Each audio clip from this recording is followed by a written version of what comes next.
I've been to Embercombe several times. My company has sent about 50 grad students over the last few years to Embercombe, and it's all about helping them see new and different ways that business or leadership can be done. The very first Lend-Lease group that came to Embercombe a number of years ago,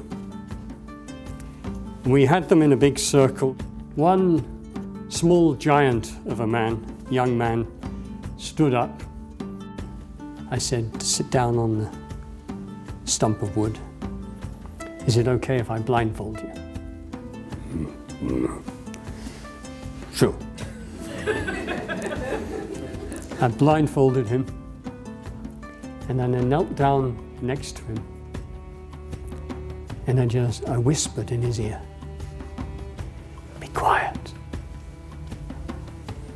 Listen. What do you hear?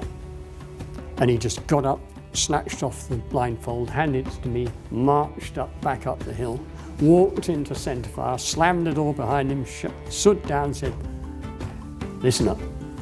Feedback from the Embercombe participants has been really good. People like the concept, they like the balance view that they're given. There's more to business than just business. Everything we do is led by our values. I think the question that we need to ask, and that business leaders need to ask themselves, is what values are driving their businesses? I think people follow people who give a little bit of themselves, who open up, and you want to follow someone that you can trust, who opens the door for you. And I think Embercombe helps you on that journey to authenticity. Last weekend I was in Singapore working with WWF, delivering a workshop at INSEAD Business School. Big organisations from Saudi, from different parts of Asia, over here in Europe. So we told them about the Children's Fire. And the Children's Fire was another little piece of this body of knowledge from those mixed-blood Native American people, which was, in the middle of the council circle, burnt this little fire. They would light the fire before the council meeting. And the fire was there to remind the chiefs of the first law.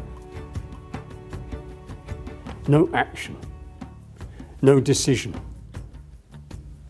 Nothing of any kind will be permitted to move out from this circle that will harm the children. 7 generations to come. I cannot imagine why we would not place a similar pledge at the heart of every institution of power within our society.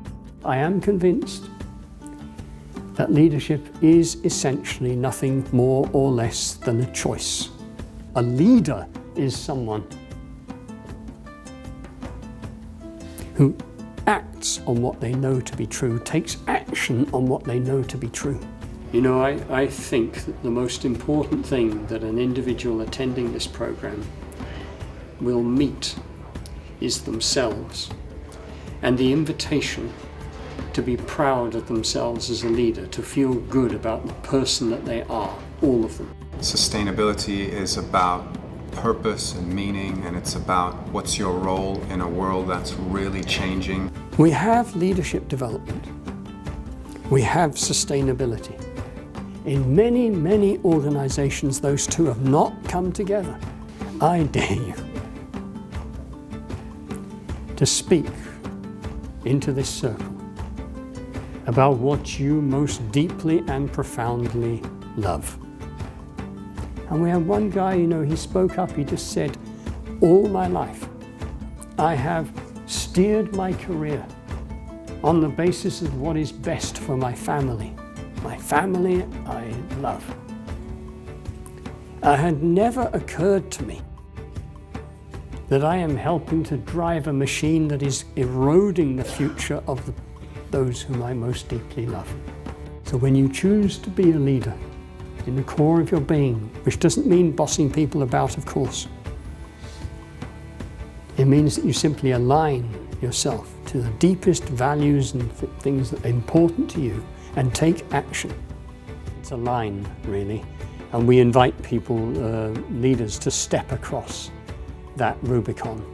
And it's an exciting and rather thrilling journey, because once we cross that line and say, yes, you know, in my career as a professional manager within an organization, I will make a contribution that will meet both the needs of the business, but also take us towards the kind of world that I'd like my kids to live in. And when we move down this path, I think we will begin to see the emergence of the businesses that we deeply need in this world at this time. Thank you very, very much indeed. Thanks.